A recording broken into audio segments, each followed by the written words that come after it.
parce que sama sœur bi loolu laa ko man actuellement bu ko mënee jaay en fait mu jaay ko tout simplement parce que au début métis yi ils étaient d'accord pour acheter. En fait sama sœur bi elle leur a fait trop confiance. Elle s'est dit que c'est des Sénégalais xam nga waxtaan au début waxtaan y avait aucun souci donc elle leur a fait confiance sama cousin bi ba mu ko joxee contrat bi au début il y avait un contrat il a pas signé mais voilà elle est partie sur la confiance loolu laa ko ma ne que tu as fait trop confiance en fait. Bon, au début, il payait correctement. Moi, son santé ne lui permettait plus de tenir le restaurant. Donc, du coup, voilà, elle a dit, bon, on est entre Africains, il n'y a pas de souci. Donc, là, métis bi, au début, ils étaient partants pour jënd. Mais sama sœur bi mënul jënd fonds de commerce à 80 000, ñu koy fay ay 40 000 wala 50 000. Il y avait ça, ce problème-là aussi qu'elle a oublié de souligner. Ouais, mais xam nga tamit nit boo jëndee du question li nga jënd loolu ngay jaayaat parfois da ngay dagg. xëy na dagg bi mën na waaw. c'est pas le prix en fait. waaw mais xam nga dafa gën mu perte dafa gën tamit mu continuer di fay te boo liggéeyut amoo fond bu yàggee di nga dugg ci ay bor abal ma après da ngay mujj ci ay problème instant bi est-ce que gënul mu xool Sénégalais bi wax ak métis bi ne finalement ñaata ngeen bëgg ma jaay leen lii ñu ne temps mu jaay bu ko defee ñoom chaque fin du mois ñu continuer di fay bailleur bi moom mu jël weccatam mu commencé waat liggéey ci leneen commencé waat à zéro waaw je pense man sama xalaat bu gàtt. si au début nangu nañu woon fay 40 ou 50 000 mais ba mu demee ba nga xamante ne yëf yi dem dugg na tribunal ne moom mënu ko juger il faut mu yóbbu ko si tribunal bi nga xam te dafa gudd foofu la ñu waxee nag ñoom tam jëndatuñu. Donc en fait eux ils veulent jouer sur le délai tout simplement nga xamante ne limite ils peuvent avoir le bail gratuitement en fait. xawma ndax comprendre nga parce que à un moment voilà donc léegi ñoom dootuñu jël bëggatuñu jël sax dañoo bëgg a jouer sur le délai du tribunal. Man ce que je conseille man sama xalaat gu gàtt mooy nekk restaurant bi bu dee mu ngi ubbi suba wala gannaaw suba moom na xool ñu ko solidarité gars yi ànd foofu assiège resto bi mu tëj benn yoon bu resto bi tëjee benn yoon xam nga je sais pas borom kër gi xëy na dina si def dara pour ñële génn comme en tant que propriétaire mooy kii ko nar a jox baay beeg yooyu police yi dugal loxom ñu expulsé ñooñu je sais pas mën na loolu tamit mën na gaa bi ci waaw bu ko defee je sais pas mais là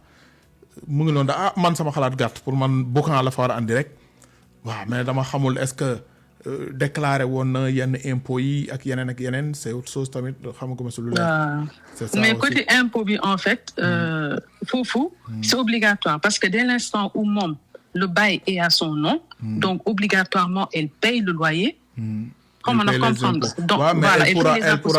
elle pourra pas payer les impôts parce que deful chiffre d'affaires deful dara parce que moom moo fa liggéey aussi c'est ça aussi le problème. Non, la dame moom elle a Thiep House elle existe en tant qu'enseigne donc c'est Thiep House qui paye ses impôts donc man sama sœur elle va payer ses impôts sur les loyers qu'elle récupère. Ah ouais c'est feneen qu'elle déclare en fait. ci beneen domaine pas ci kër gi fii kon. si kër gi en fait Thiep House moom il a pas de bail. Moi, là, l'enseigne de la dame, wow. Elle n'a pas de bail. Donc, forcément, elle ne va pas déclarer de loyer. Sama sœur bi nga xamante ne moom restaurant bi, le bail est à son nom. Moi, il paye loyer. Il le paye au propriétaire. Donc, forcément, c'est elle qui paye les impôts sur le loyer. Thiep House, lui, il va payer ses impôts sur l'URSSAF par rapport à ses cotisations ou ses déclarations. Voilà. Donc, côté cotisation, URSSAF, il n'y a pas de souci pour ça. OK. Problème bi mooy c'est le fait que le Thiep House là veut jouer sur le délai des tribunaux tout simplement pour faire couler la dame tout simplement la dame quoi et récupérer le bail pour le problème bi nekk mais ni nga ko waxee je pense que ça peut être une solution le fait que ñu débarquer foofu toog je sais pas man ou bien qu'on les empêche tout simplement de travailler un moment peut-être qu'ils vont lâcher bëggu leen génn fii sama bërëb la sama kii a ngi nii andi du ngeen fi liggéey coow li na kur ñoo toog occupé waaw après lu leen justice jox ñu jël lu leen police wax tamit ñu dégg c'est ça je pense moom duma lekk waaye yow tamit doo lekk et puis c'est tout parce que c'est pas normal ouais léegi moom il faut mu woo cousin bi bu wooyee cousin bi moom bu mu nangu ne sax dafa loué cousin bi moom bu demee di déclarer ji mën na jékki-jékki ne moom en tant que sénégalais moo loué woon mbir mi mu dem ba ci biir mu feebar am ñeneen ñu ko bëgg a loué cousin bi boole ko ñooñu mu loué mais comme elle était malade mu bàyyi lépp ci loxo cousin bi loolu yëpp mën na ko kii mais bu mu nangu mukk moom moo loué cousin loué ñële day dooni problème ci moom waaw de toute façon na assiégé foofu rek il faut mu tey nit yu ko fa dalal ñëw si restaurant bi toog si restaurant bi toog ci bunt bi taxaw ci bunt bi kenn du ko dóor kenn du ko bu max finalement lu ñuy def police bu ñëwee qu'est-ce qui se passe fii sama restaurant la boobu ba léegi ñu ngi fii di kii joxoon naa leen pour 1 mois na ñu génn ñu bàyyi béegi ni parce que police moom bu ñëwee moom lu muy laajte mooy kan la turam nekk foofu si place bi police bu ñëwee kan la turam nekk si place bi loolu la ñuy laaj bu wanee kayit bi wane sama tur moo nekk si place bi ñeneen ñi mën nañ leen ne sax sortez amu leen lu ngeen wax. mais décision tribunal bi nga xamante ne c'est génn na. mais tribunal lan la décidé dafa ne nañ dem beneen tribunal. waaw moom laa lay wax ni tribunal bu doon dafa jox ñee dëgg ñoom mën nañu wane kayit tribunal mais joxu leen dëgg. waaw dafa ne moom il n'est pas apte à juger cette affaire comme joxu leen dëgg ñooñu mënuñu basé wu ci tribunal la ngi ni jox ñu dëgg déedéet dañuy toog police moom bu ñëwee di intervenir moom muy sa kër muy yokk sa jabar ku mënti doon police bu njëkkee lu mu njëkk ne mettez-vous là-bas la leen njëkk wax ku ne taxaw qu'est-ce qui se passe nga wax ku moom fii nga wax dañ la ne an sa kayit bu wane yaa moom fii boo ko wanewul dañ la ne nekkoo ci dëgg bu la eggali jëla sa saak nga génn taxawee fële ñoom loolu la ñuy wax donc moom bu ko defee bu téye baayam dinañ ko ne reste à l'intérieur mais ku amul baay kooku lañ ne taxawee fële ci biti. Même si l'affaire, il y a une affaire qui est en cours. Mais même si affaire il y a en cours au tribunal, là ils n'ont pas affaire en cours parce que dama guñu tribunal parce que pour nga dem tribunal il faut porter plainte. Boo porter plainte police mooy def dossier bi ñu yóbbu ko tribunal wala nga porter plainte au niveau du procureur ñu jël mais là porter wul plainte dossier bi kon nekkul tribunal xawma nu ñu defoon ba egg tribunal des référés. Non, sama sœur moom moo saisir justement moom moo jël avocat mais je pense que son avocat là aussi tamit ayu noonu parce que le fait qu'il ait demandé l'expulsion sans demander à ce que déjà nañ fay parce que le plus urgent c'était qu'il paye tout simplement en fait même toute procédure bi bu yàgg ça c'est pas grave mais au moins qu'il paye je vais lui donner numéro d'un avocat sénégalais maître Souleymane Codou Fall mu ngi fii France barreau bu Paris donc c'est un Sénégalais d'origine même état bu Sénégal ba ñuy àtte Karim Wade jëloon nañ ko mu ñëw mu ngi fii day def barreau Sénégal ak fii y a des avocats sénégalais ñu ngi fii na leen tenir mbir mi baro avocat yooyu xam nañu fuñ ko wax jaaral mu jaar foofu ñooñu luñ ko conseillé na dégg loolu quoi waaw man loolu laa koy conseillé parce que man jànguma droit keneen ak keneen jàngul droit mën na am bu saisiré avocat yooyu ñooñu mën nañ dellu référé ne leen dossier bi warul dem administratif day jël temps nii kana expliquer problème bi mais mu ngi noonu quoi man foog naa loolu mooy solution bi il faut mu avocat yoo xam ne dañoo xarañ parce que am na avocat yoo xamante ni avocat wu droit étranger la am avocat yoo xam ne avocat wu du seen domaine mais dañ koy jël parce que du seen domaine mais bëgg xaalis moo tax ñu jël moo tax duñ maîtriser waaw mais am na avocat yoo xam ne dañuy liggéey domaine yëpp doté domaine étranger domaine enfant affaire yooyu lu ne quoi avocat la léegi daal toute façon man dinaa ko remettre bu ko defee tamit bu duggee si live mu joxe numéro xëy na y a d'autres personnes qui veulent lui aider après dinañ ko qui veulent aider et tout man li ma koy conseiller tamit mooy bu ko mënee jaay mu jaay ko en fait parce que moom délai bi mooy problème am ba délai bi même dans la négociation voilà donc dans la négociation parce que bu ko jaayee nii c'est plus facile ki ko jënd mu génne leen en fait bu fekkee ni dañoo nar a dem tribunal peut-être mu gudd mais ki nga xamante ne da koy jënd peut-être moom dañ koy jox 2-3 mois parce que la dame elle a pas de bail en fait donc le problème du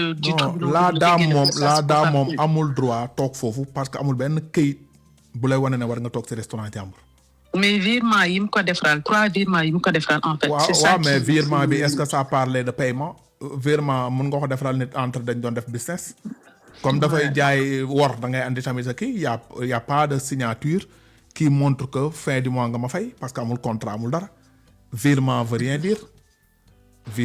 dire virement sur quelle base nit mën na la defaral virement nga taxaw ne def na virement mais est-ce que virement bi c'était pour portable wala kër wala yére wala oto wala lan mais moom wax na dëgg bi nag de wax na dëgg bi avocat bi elle a expliqué exactement ce qui s'est passé c'est vrai que quand on est trop honnête aussi des fois ça se retombe dessus parce que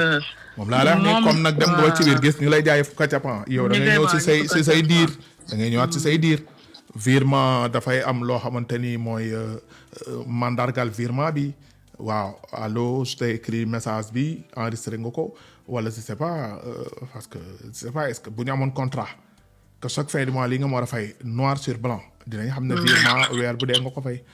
c'est un peu compliqué daal vraiment. c'est compliqué yàlla na yàlla defal jàmm léegi xam naa dinaa ko jëlaat rek après inchallah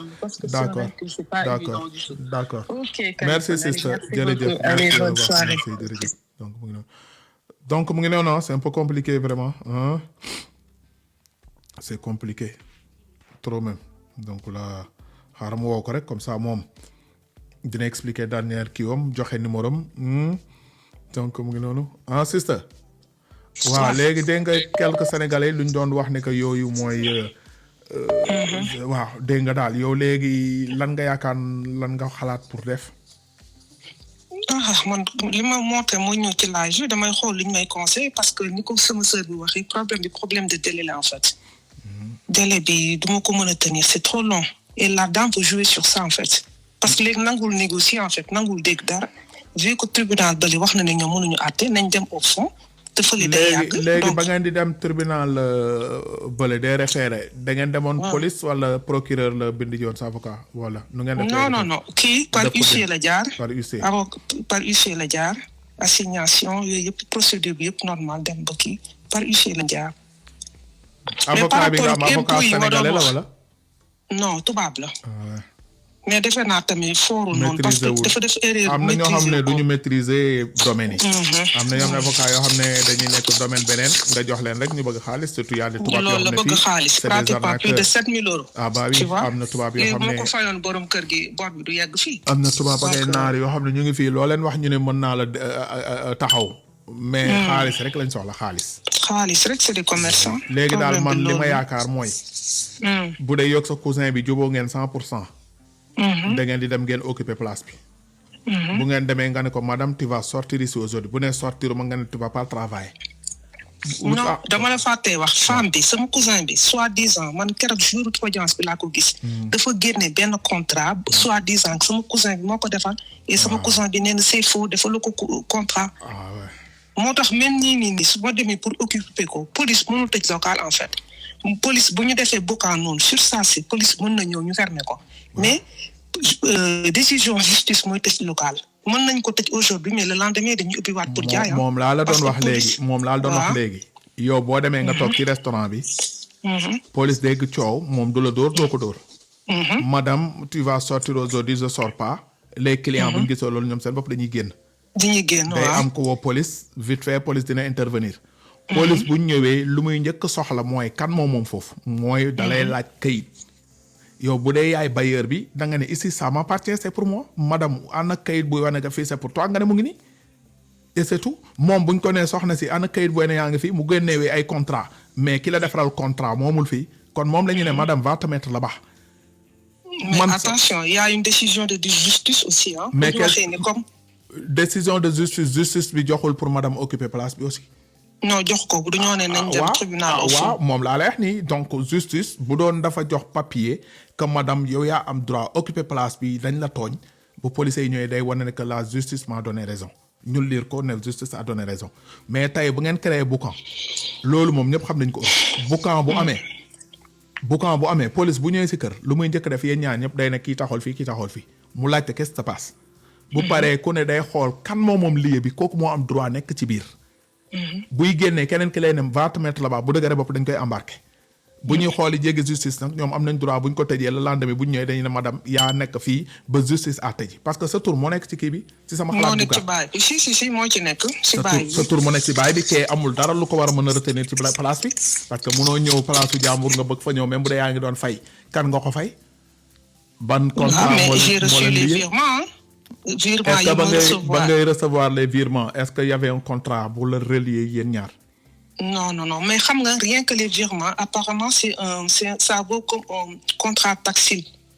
c'est un contrat verbal en fait selon la loi. non mais contrat verbal comment est-ce que du woon liggéey beneen pour jënd ji bagage Sénégal wala nag leneen. non virement yi c'est écrit loyer en fait dafa am ay preuves yu leer. waaw moom laa la ne bu dee virement bi c'est écrit. waaw parce que loolu tamit nee naa est-ce que ce virement bi c'est écrit c'est pour fin du mois loyer si c'est écrit loyer c'est compliqué hein c'est lii yëpp ni xalaatoon naa ko bi ma laajee